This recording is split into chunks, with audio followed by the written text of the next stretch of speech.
but I like it because it's a software that helps you to run your business in a more collaborative way. Saves you time. There's some technology that we can leverage that takes away the redundant data entry that's very low level and lets you focus on areas that are providing more value for your business, as well as it's accessible from anywhere, right? So really important for those businesses that may have resources that are not in-house, allows you to access resources that you may not have on your team right down the door, and allows us, you know, as accountants, we kind of become that accounting resource just down the hall with the cloud environment that we have as well. So if you think about the three things that I think that come together the best with QuickBooks Online, working with an accounting team, a bookkeeping team, and your in-house team, the three words that come to mind for me are the way to collaborate with your team of professionals and your resources, automating that data entry and your data management, as well as integrating with other apps that layer on to kind of customize your cloud ecosystem to suit your business needs. So QuickBooks Online is a great hub, right? It does a really good job of the accounting, debits and credits and all the stuff. You can invoice, bank recs, all the traditional information, but it has opened up the opportunity to layer on additional apps that are specific to your industry, or to provide additional technology that may help support your business run more efficiently and more effectively. Some examples of that are time tracking apps that integrate seamlessly with your payroll, payment apps.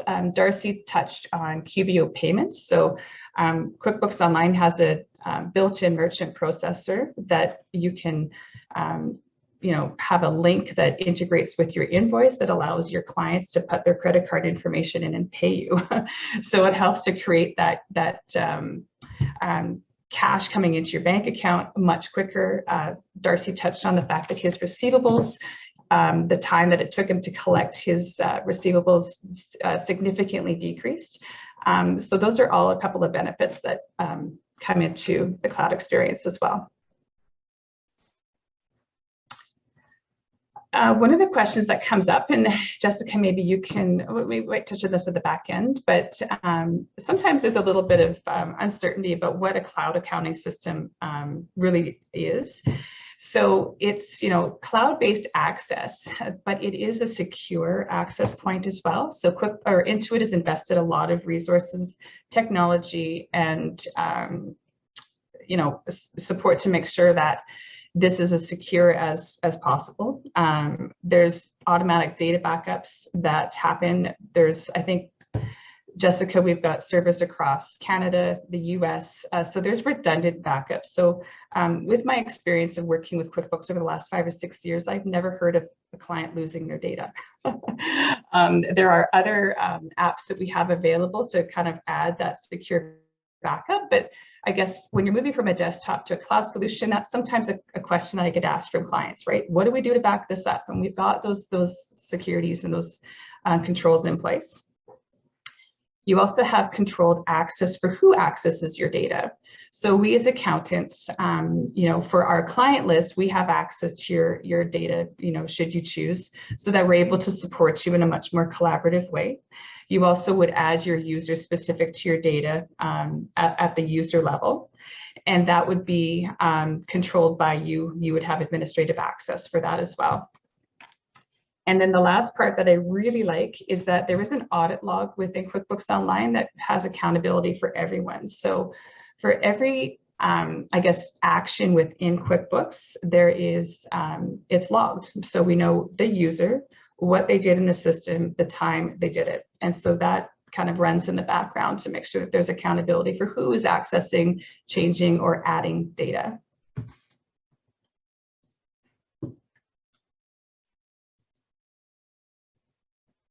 Oh, my slide's a little slow. So we're going to jump into a demo. I'm going to give you an overview of some QBO features. I'm going to focus more on the things that are different from a traditional desktop solution. We've got some users with Sage Desktop and QuickBooks Desktop, so those are fairly similar. So there's some definite differences between QuickBooks Online. I'm also going to introduce you to Gst. Gst is my favorite app that we layer on with QuickBooks Online, because not only is the goal for us, I guess the best environment for us to work within a cloud environment is, with the accounting system, but also to transition to a paperless system, right? So there's a bit of a misnomer that all accountants like paper. We don't. We don't like going through the piles of paper.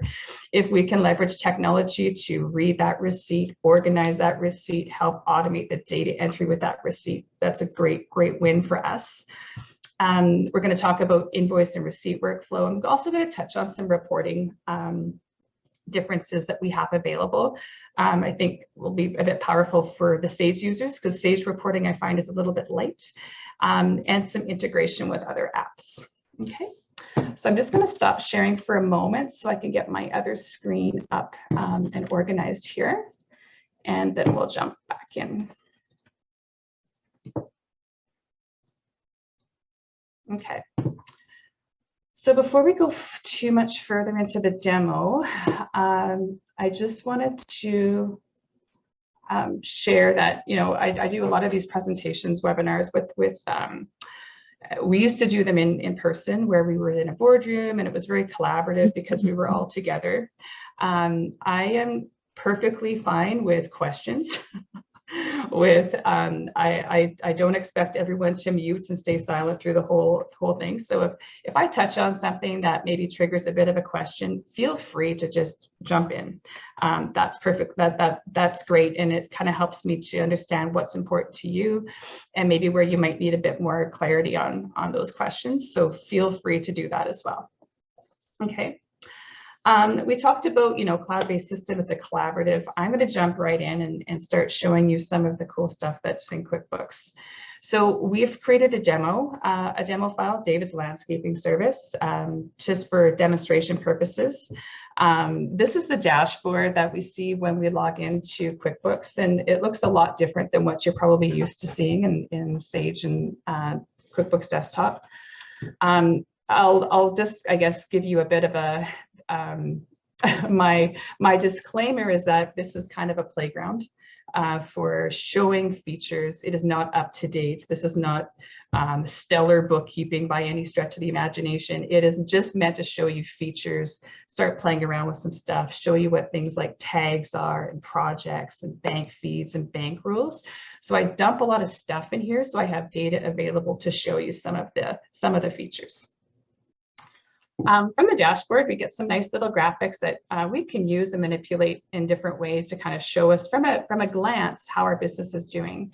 So I guess one of the key things I'm going to jump into pretty quickly, and I'm just going to show you some of the ways these numbers change when we change different time frames. So tracking our profit and loss, our expenses.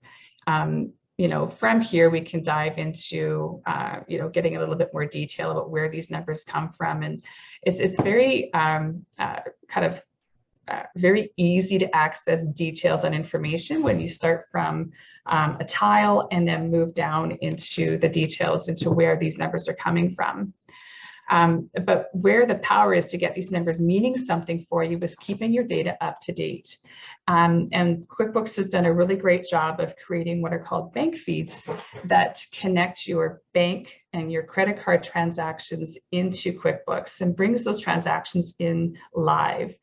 So on the right, I just wanted to show you, we have a list of these bank accounts that are connected in QuickBooks. Some of these are live connections one of them is actually a live connection. The other ones are just imported data I've used for demonstration purposes. But from a business owner, if you had one bank card or one bank account and a couple of credit cards, this right here gives you a great visual to let you know where your data entry is at any point in time. We know that our bank balance from our bank feed here is $284. In QuickBooks, it shows us at $6,166. And the reason for the gap is because our bookkeeping is severely behind. We've got a lot of data to catch up. And so this kind of becomes our to-do list. What do we have to do to get our books and records up to date? So it's a nice visual to have, especially when you're working with outside resources, a different bookkeeper, somebody else that's helping to support your data entry. It's letting you know, what do I need to do so that these graphics and these tiles are more meaningful because they're up to date. So from the dashboard here, I'm just going to dive into the banking tabs and show you what this looks like from a transactional standpoint. So from here, I have my list of connected accounts that I've connected in QuickBooks, and I can toggle between them from here. So this is my one live account that I have. I've just connected an account just to show, you know, what that connection looks like. I just updated it an hour ago. Any new transactions that happened within the last day or two are here. But this represents the data entry that I need to catch up. Okay. So once, I guess I just wanted to highlight what comes in, right? So one of the questions I've had from clients is, if I connect my bank feeds in QuickBooks, do people have access to my bank accounts? And the answer is no. Your bookkeeper doesn't have access to bank transactions or anything. This is simply a connection that runs in the background that brings in your transactions in an automatic way. And the transactions or the information it brings in is listed down below. So you get your date, a description. This description matches what you would see on your bank statement. The category or match, this is what QuickBooks tries to do as it starts to learn how you post your transactions, and it'll get smarter as we go forward, and I'll show you what that looks like. And then it also brings in the amount you spent or the amount you received. So from a traditional bookkeeping standpoint, where we used to have to key everything in, it does 80% of the work for you. It does the date, the description, and the amount. So right from this perspective, we're getting more efficient on not having data entry errors, first of all, or missing transactions, because they should be coming in, and this should be a complete list of transactions that you have to support your data entry. I've been doing data entry for 25 years or supporting clients in software. And I tell you, I used to have a lot of pride in the fact that I could do data entry like a boss, and I could type as fast as I could. But at the end of the day, I was still typing redundant transactions and not adding that value. Are there any questions on the bank feeds? I'm going to dive into a few more rules and everything, but anything that's popping out so far? All good? Okay. So I'm going to jump into show an example of how we could use this information and automate it a little bit. And I want to get it into one that doesn't have a lot of receipts attached to it. So for example, I've got my MasterCard that's connected. I imported just a ton of transactions. You'll notice that a lot of this stuff is uncategorized. The reason is that QuickBooks hasn't had enough experience to know that when I go to Tim Hortons, I want this to go to meals and entertainment. So if I didn't have receipts to add and I was using my credit card fee to support my data entry, I could go into the transaction. I could say, I actually know I want this to go to my meals and entertainment account. I have a couple of other options here available. I have customers and projects, so I could tag this expense to a customer. I could say, oh, I'm working on the Zen Garden project, and this was a coffee for the guys at the site. Does it have GST? I also have the opportunity to say, which location was this at? Oh, this was at my Edmonton job site. And I could even further say, was this residential or commercial? I've got a lot of different ways to categorize this expense to say it's not just a meal, it's a meal I had for this project. This was the location that I was earning the revenue, and this is the type of revenue that I was earning. And then I can post that transaction. You'll notice that now my Tim Hortons transactions have gone to green because QuickBooks has just recognized that you went to Tim Hortons and you chose this account last time. You're probably going to choose that account again. So this is where I could add a couple of different fields here. I could add my class and my location to say, hey, is this still appropriate for these transactions? And I can do my data entry like this. And then QuickBooks is also going to ask me, hey, you did that last time. Do you want to create a rule for it? I might say, I don't want to create a rule from here right now. I want to be able to see this and make sure my class and my location are correct. But this is a way to, I've just, instead of typing out all the details, I've now used the bank fee to support that transaction. I could further automate it, and I'm going to show you what that looks like. So bank rules are a great tool that we use.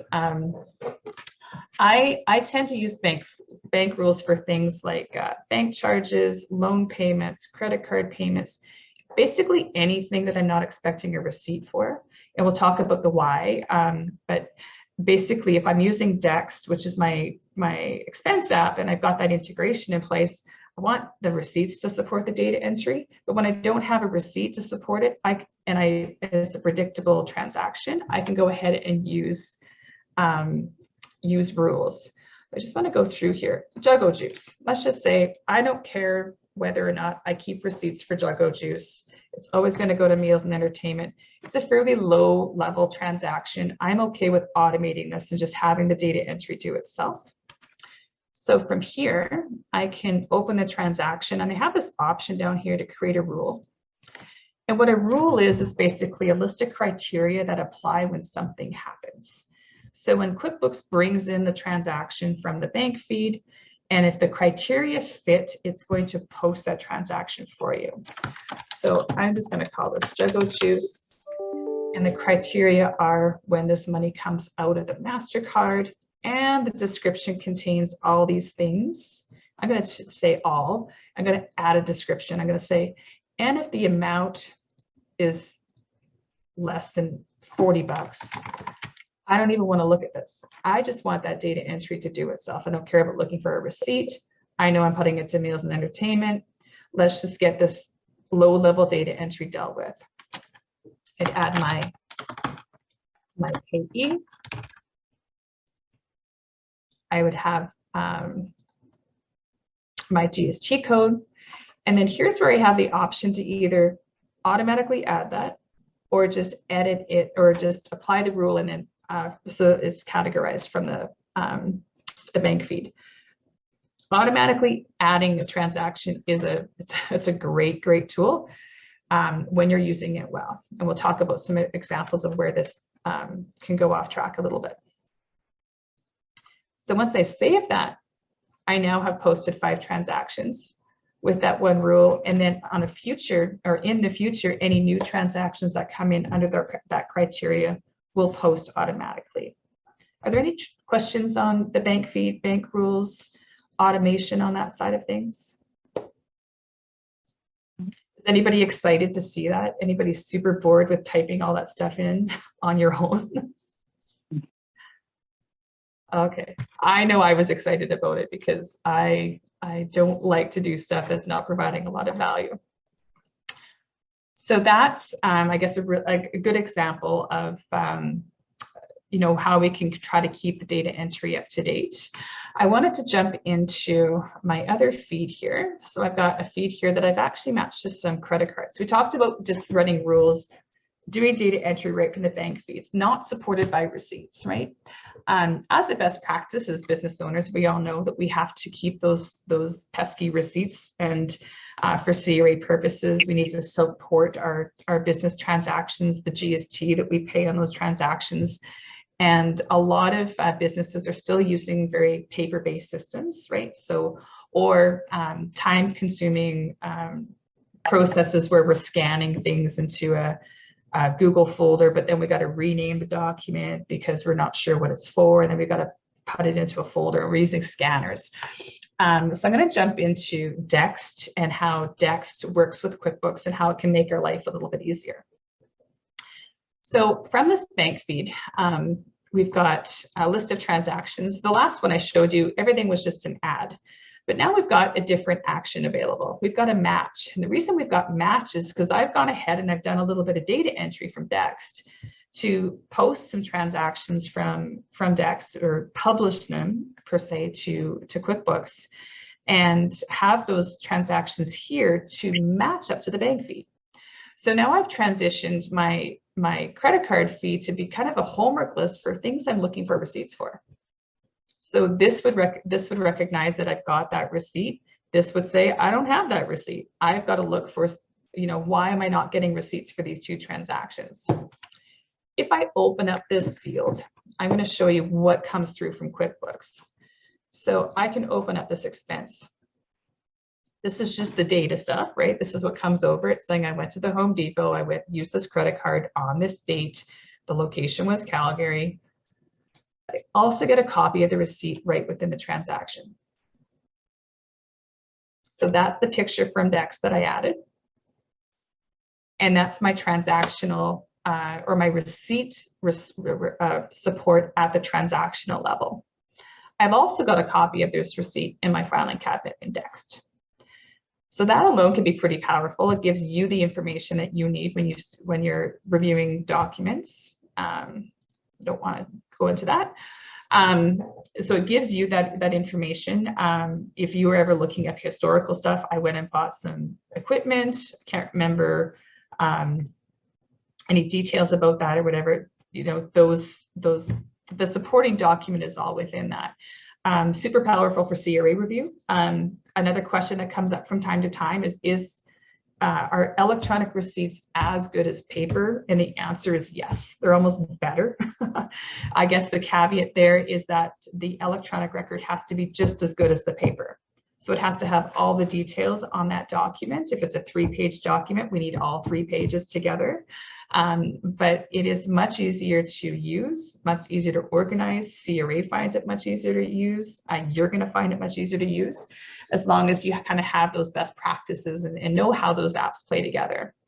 So from here, I've simply done, some data entry from Dex, matching those transactions here. And this is me just acknowledging that, yeah, I've got those. I noticed that the date, the amount matches, and I'm good. And now my to-do list for items to find receipts for is much smaller. And that's where I would go back to my bookkeeping team. Whoever's responsible for spending money for that card should be the person adding receipts for that card.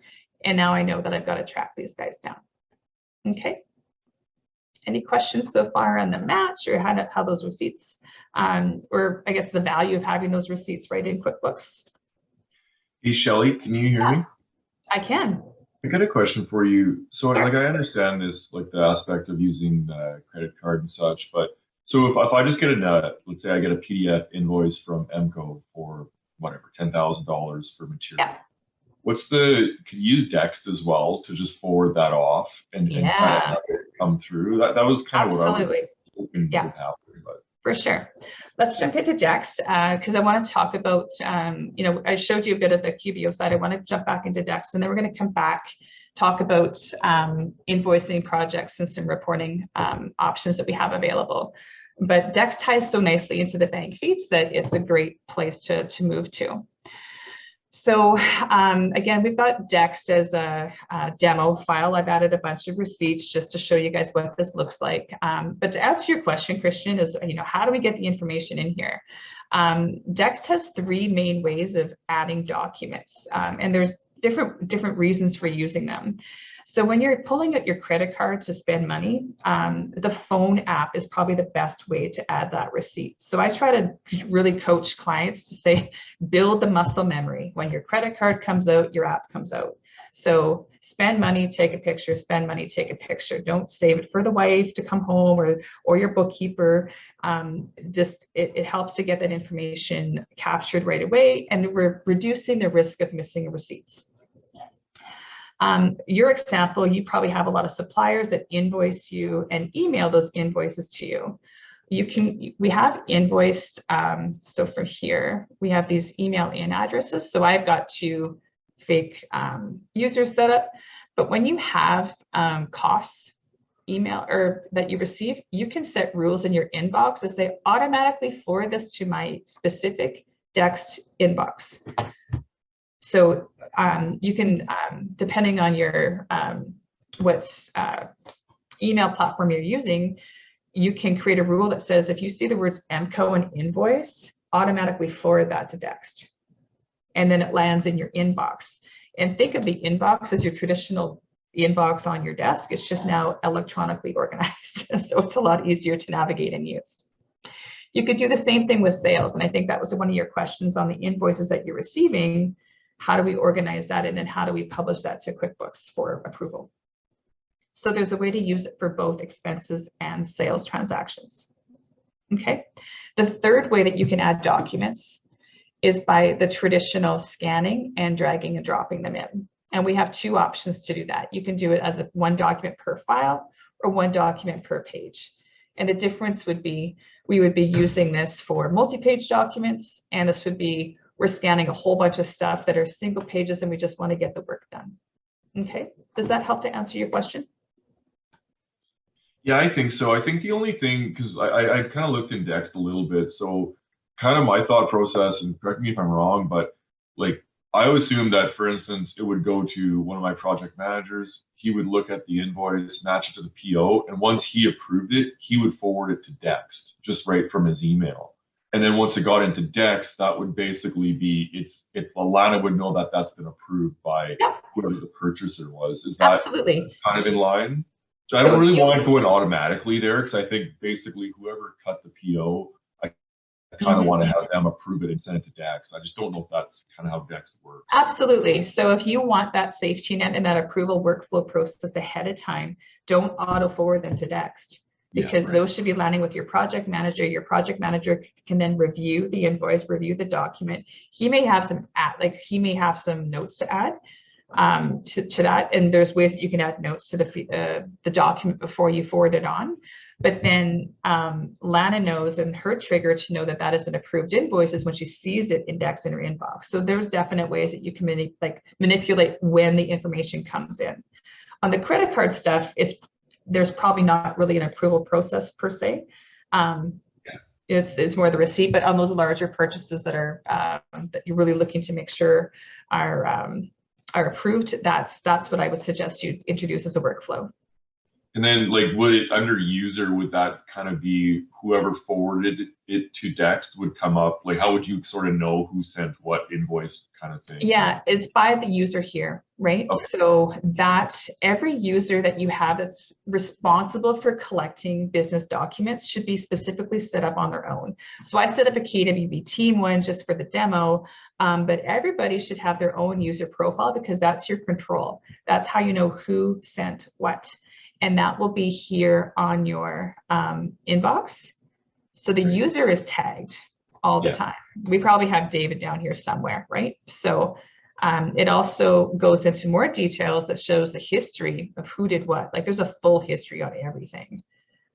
I've unloaded and loaded this thing a few times for demos, so I keep kind of unpublishing and publishing, but you've got a history of who added what, and you'll have that for anything that's forwarded from there, as long as they're using their specific email in address, and that's easy to set up. Awesome. No, really good. Okay. Hey, Shelley, I have a question off of that. Sure. I'll just continue with Christian's MCO example, because we do get, we might get 30 invoices a month for MCO, let's say. And then we pay the statement. We pay on the statement. So on a Visa, there might be a very large charge, and there might be 30 invoices that I have to use as receipts towards that payment. How do I go about finding those ones? Is it just filtering by date, or how would that work? So as a best practice, you would be entering all of those as bills, right? So I've seen clients that just refer to the statement, but I think that you guys are probably, it sounds like, doing more project level costing. So of those 30 invoices, we would want to have them entered individually.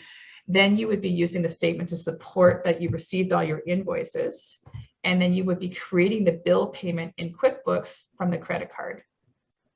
So at the publishing the transaction from Dext to QuickBooks would be where the transactional or the individual documents would come from, and then you're basically reviewing and ensuring that matches your. I'm going to publish a couple here. I'm just going to pretend Home Depot. We're going to have 3 Home Depots. I'm going to publish these guys as bills instead of as credit card charges. We're just going to play with this a little bit to show you what that looks like.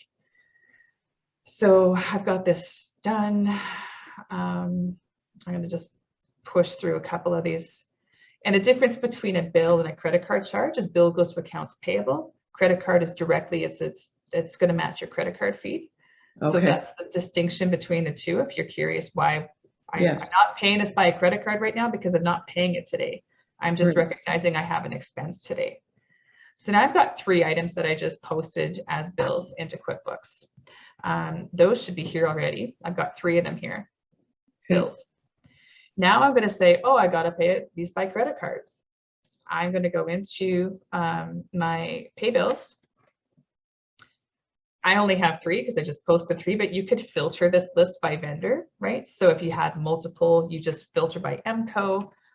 These 3 things match up to my statement. I can also filter this by date range. So I could say, can you just show me all the ones from last month? Because that should match your statement. And you could do a quick check all. And if it matches, we're great. If it doesn't, it's the tedious go through and check what you're missing. But then we say this was paid by my credit card. Okay. And my $505 was these 3 bills. Does that help to kind of see how that connects? Yeah, sure does. Thank you. Okay, yeah, that's good. It's just that you have like 30 of them and it's going to be $40,000, but same kind of scenario or same kind of idea. Okay. Great. Thanks. So for anybody that's not quite familiar with Gst or is new to the idea, so Gst again is that electronic file account I just talked about. What does it do? It reads your documents for you. So from the dashboard, everything that I'm seeing here, I didn't do anything to get here. Gst read the fact that I, on the 21st of July, went to Home Depot. I've kind of guessed, I've allocated a rule for purchases. If you hear growling in the background, just ignore it. It's my little French bulldog having a moment. So she gets over it fairly quickly. It reads the amount of the transaction and whether or not GST was on that bill. So again, doing a lot of the heavy lifting for us, doing a lot of the redundant work for us. We wanted to see what we bought. We have an image available as well.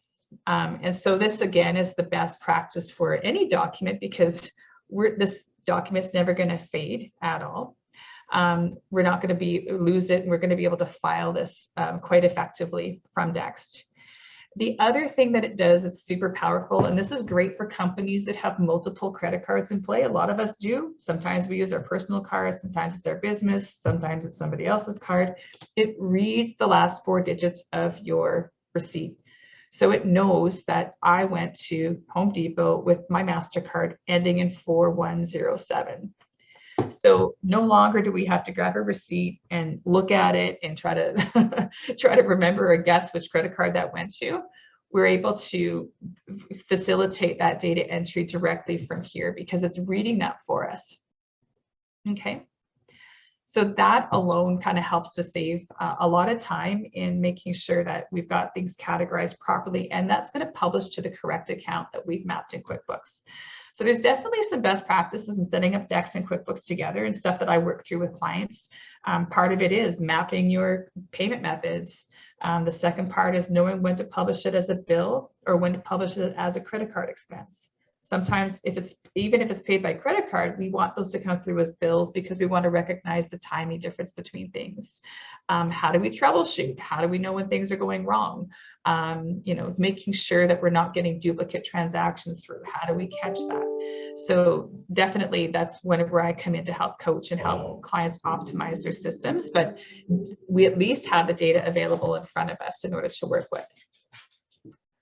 Publishing, as again I showed you, is pretty seamless once we have enough information and criteria. All Gst needs to know is the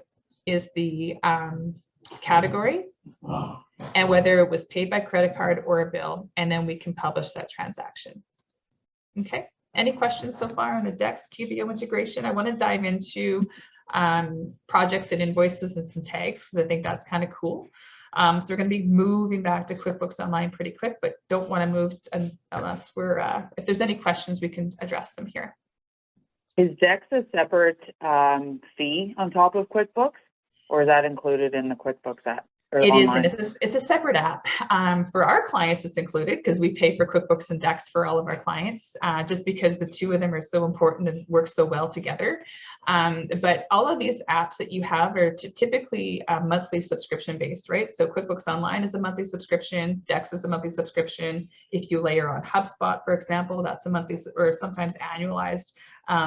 But that's kind of where, you know, you're able to start with your hub and then build on those monthly apps that are going to help to support business going forward. It's fairly cost effective. It's not super, I think if you're anywhere, depending on your volume of transactions, in that $30 to $50 a month range. The hassle it saves you and the pain points it solves is well worth every dollar or every penny. Thank you. Okay. Is there any way for Dex to pick up on like a PO number? Like if we created a stamp for everything that we upload to Dex, could it automatically read it and then publish it? Like, does it have the power to do some stuff like that? It does do purchase orders as well. So it depends on the type of transaction it is. So that comes right from here. I think you have to have purchase orders turned on in the demo, but I did have a client that was playing around with purchase orders. To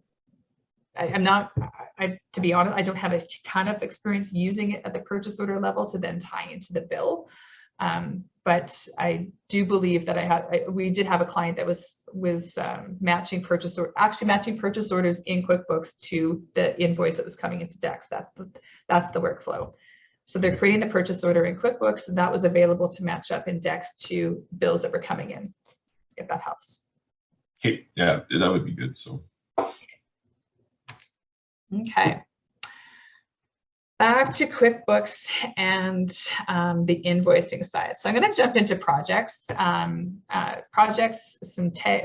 other reporting and invoicing that comes out. So I've set up a couple of different projects. I have a couple of fun little names, Bling Up the Gnomes and Garden Gnome Paradise and Zen Garden.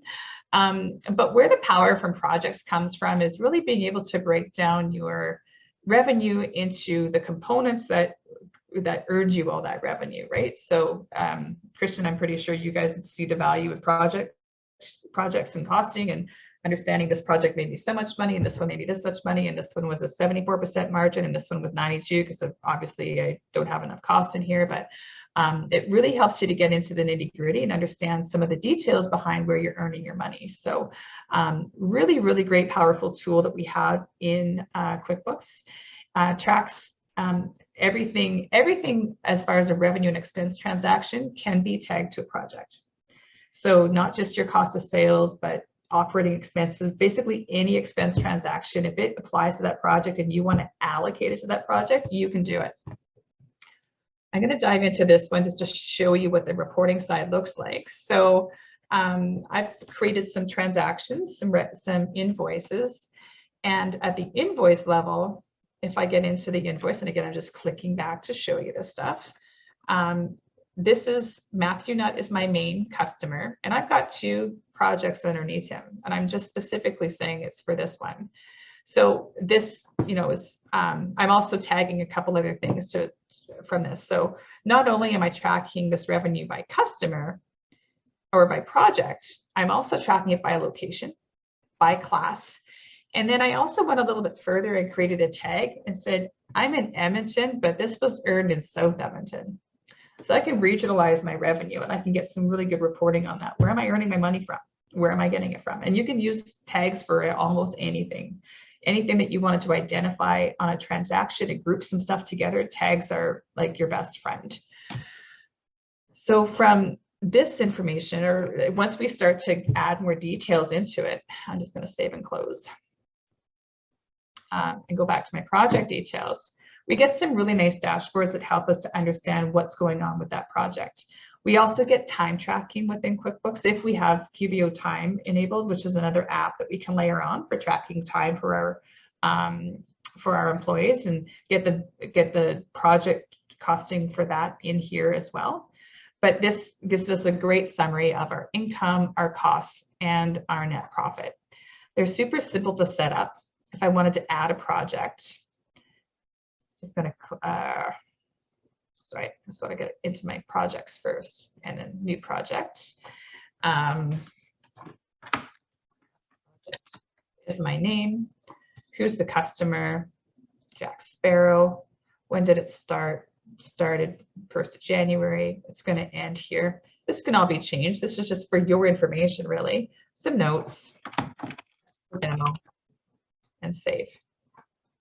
Once I have the project in place, it's really easy to add an invoice for it. So I'm going to go into here. It's already linking to my customer. I can then say what do I have? Oh, I got some Happy Rocks to sell. Let's do 50 of those. My tags, I have my location set up. I just kind of broke it down into my 2 locations in the areas. So maybe this is going to be Edmonton South. My location is Edmonton, and this is my residential.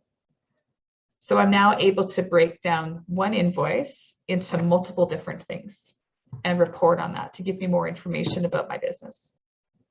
I can do the same thing at the expense level. It's not just at the revenue level.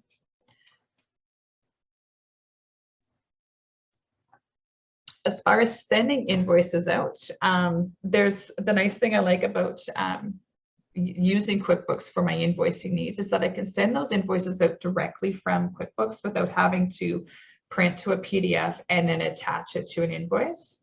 So I'm just going to go to the magnifying glass, jump back into my test here. And I have an option here that says I can save and send. So right from within QuickBooks, I can send this invoice out. It's a notification from QuickBooks, has a nice little subject line. I can modify the body of this invoice and say, you're awesome. Work with. This is where I could, if I had QBO payments enabled, I could select online payments and give this customer a much easier way to pay me quicker. Those are always great options to have if we want. We don't have to, but we have that option.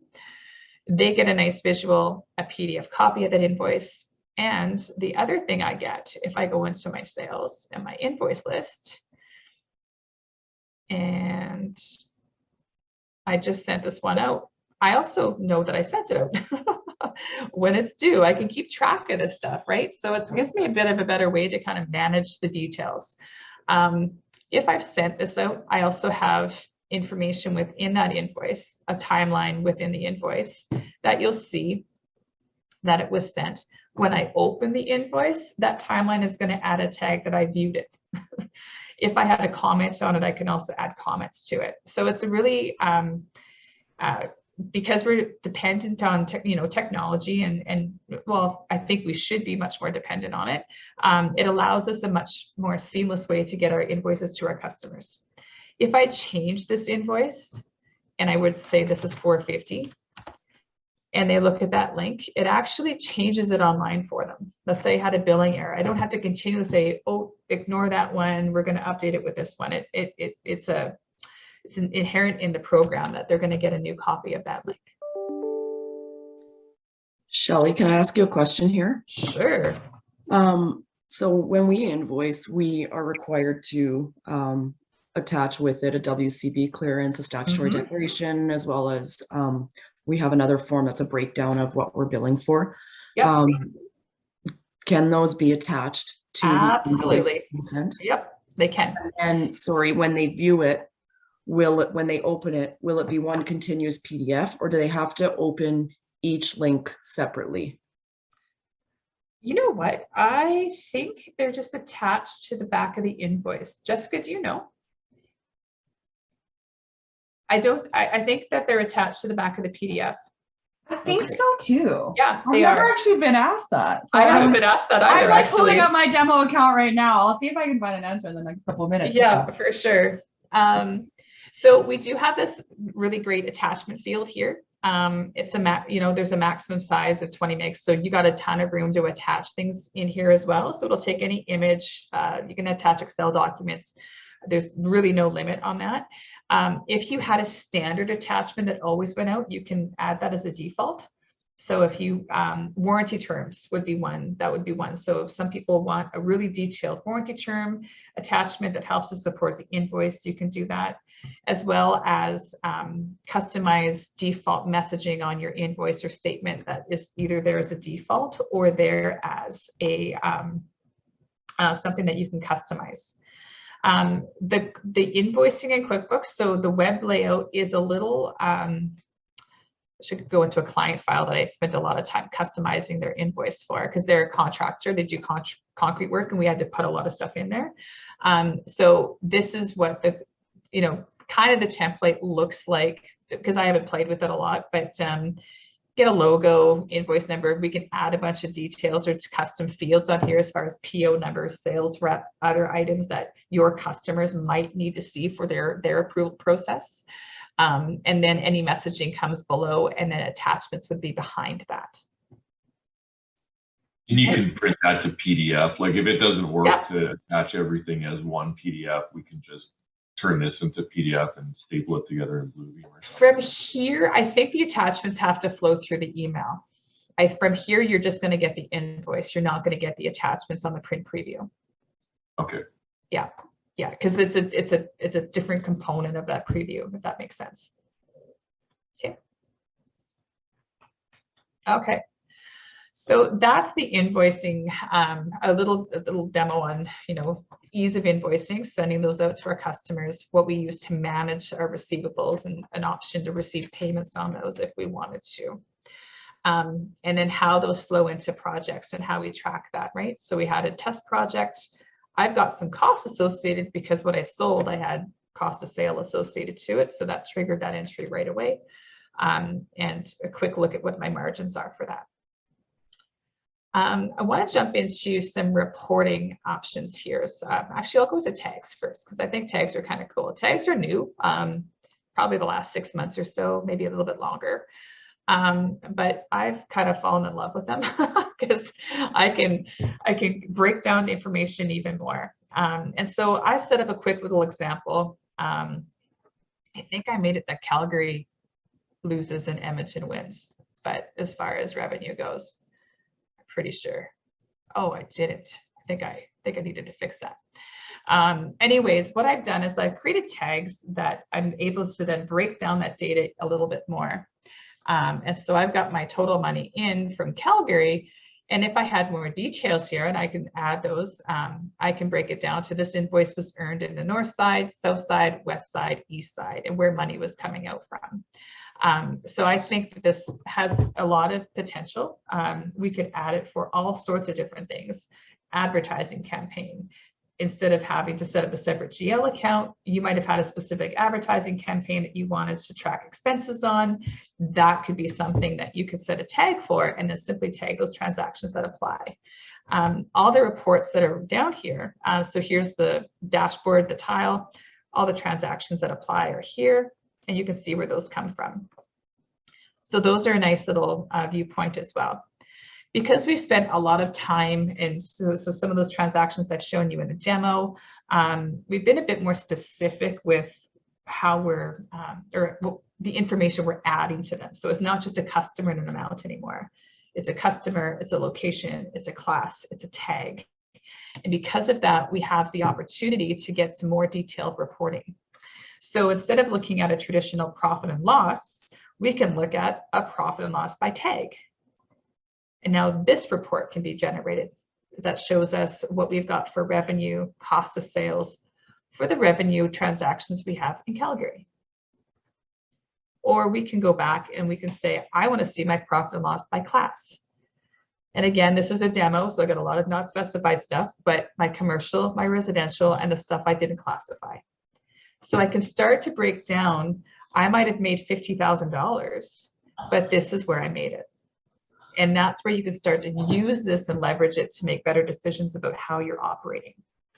Does that help to make sense of how these reports work a little bit differently? Okay. From the sales side, we also have sales by class summary. So I can break this down and say I have my little graphics of details here. I can do my product service summary. These are all reports that are available to you as well in other softwares. But what I like to do is I like to be able to have these nice default reporting groups, and I can focus on what I want to report on and what's important to me. Last one that I wanted to talk about, so we've gone through some tags and where that would be helpful. Sales, QBO payments, we've talked about. Wanted to touch on multi-currency because this is something that I think is pretty awesome as well. Not sure if multi-currency applies, but if you do have any sales or purchases in US dollars and you have US vendors, there is an integrated currency website or a currency website that integrates with QuickBooks that brings in a live currency rate. So I just want to show you really quickly what that would look like. Sure, I have a US vendor in here somewhere.